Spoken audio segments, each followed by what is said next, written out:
শুভবিবাহ ধারাবাহিকের আজকের পর্বে আমরা শুরুতেই দেখতে পাই সুধার সাকসেস পার্টি, যেখানে পরিবারের লোকজন, আত্মীয়স্বজন ও গুরুত্বপূর্ণ অতিথিদের উপস্থিতিতে অনুষ্ঠান জমজমাট হয়ে ওঠে। সেই পার্টিতেই কিংশুক লাহিড়ী এক তোড়া ফুল নিয়ে সুধার সামনে এসে বলে, দিস ইজ ফর ইউ। এতদিন আপনাকে শুধু নিউজেই দেখতাম, আর আজ সামনে থেকে দেখছি মিস সুধাময়ী। এই কথা বলে সে হ্যান্ডশেক করার জন্য হাত বাড়ালে সুধা শান্তভাবে দুই হাত জোর করে নমস্কার জানিয়ে বলে, মিস সুধা নয়, আমি মিসেস সুধাময়ী বসু মল্লিক। সুধার এই আত্মসম্মানী আচরণে সবাই একটু চমকে যায়। এরপর কিংশুক লাহিড়ী প্রশংসার সুরে বলে, ফাইনালি আজ আপনার সঙ্গে দেখা হলো। আপনি পুরো কোম্পানির চেহারাটাই বদলে দিয়েছেন। এই বলে সে একটি দামি হীরের বাক্স এগিয়ে দেয় সুধার দিকে। হীরের বাক্স দেখে সুধা কিছুক্ষণ থমকে যায়, তারপর দৃঢ় গলায় বলে, এই গিফট আমি নিতে পারব না। এত দামি গিফট নেওয়ার অভ্যেস আমার নেই। ঠিক সেই মুহূর্তে চুমকি দূর থেকে সব কিছু দেখে তেলে বেগুনে জ্বলে ওঠে এবং ফিসফিস করে বলে, বাপের টাকা কামিয়ে ছেলে দু হাতে ওড়াচ্ছে, আর এই মহিলাকে দেখো, একটু আগেও স্বামী আর মেয়ের জন্য কাঁদছিল, আর এখন এত দামি হার দেখেই লোভ সামলাতে পারছে না। সব বড়লোক মেয়েরাই একরকম স্বার্থপর। চুমকির এসব কথা শুনে তেজের হাতে ধরা গ্লাস ভেঙে যায় এবং তার হাত কেটে রক্ত বেরোতে থাকে।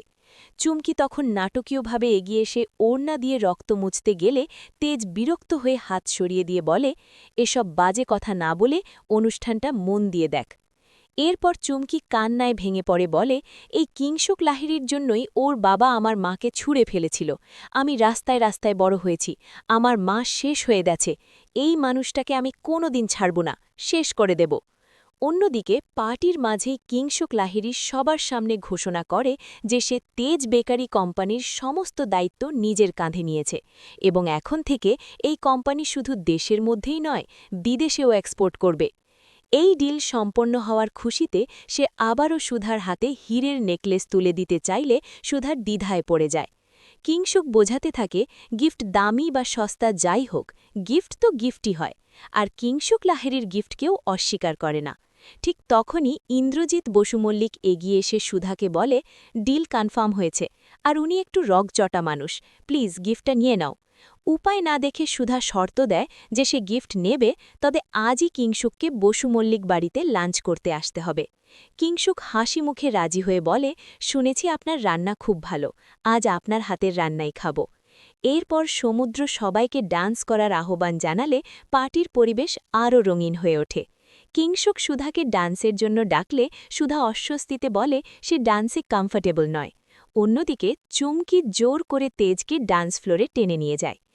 আলো আর ভিড়ের মাঝখানে হঠাৎ ধাক্কা লেগে সুধা পড়ে যেতে যাচ্ছিল, ঠিক তখনই তেজ তাকে ধরে ফেলে এবং দুজনের মধ্যে অজান্তেই ডান্স শুরু হয়ে যায়।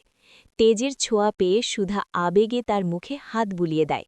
এই দৃশ্য দেখে কিংশুক রাগে ফেটে পড়ে, মনে মনে ভাবে যে তার সঙ্গে ডান্স করতে রাজি না হয়ে এই ছেলের সঙ্গে নাচছে। চুমকিও দূর থেকে দেখে বিষ ছড়িয়ে বলে, আমার সঙ্গে নাচ করবে না, আর এই বড় লোকের সঙ্গে লেগে আছে।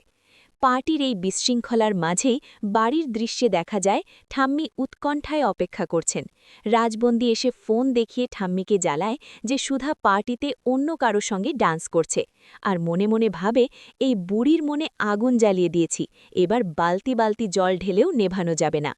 আবার পার্টিতে ফিরে দেখা যায় ঝিনুক সমুদ্ররা সুধাকে আলাদা করে নিয়ে যায়, আর চুমকি তেজকে টেনে নিয়ে যায়। সুধা নেশাগ্রস্ত অবস্থায় শুধু তেজের নামই করে চলেছে।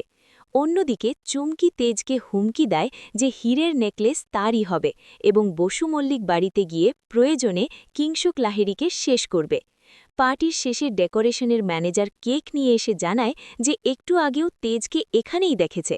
এই কথায় সবাই অবাক হয়ে যায়। আর আগামী পর্বে দেখা যাবে হীরের নেকলেস চুরি করতে গিয়ে তেজ বসু মল্লিক বাড়িতে ঢুকে সুধাকে দেখে অদ্ভুত টান অনুভব করবে এবং ঘুমের মধ্যেই সুধা তার হাত ধরে বলে উঠবে, দাঁড়াও।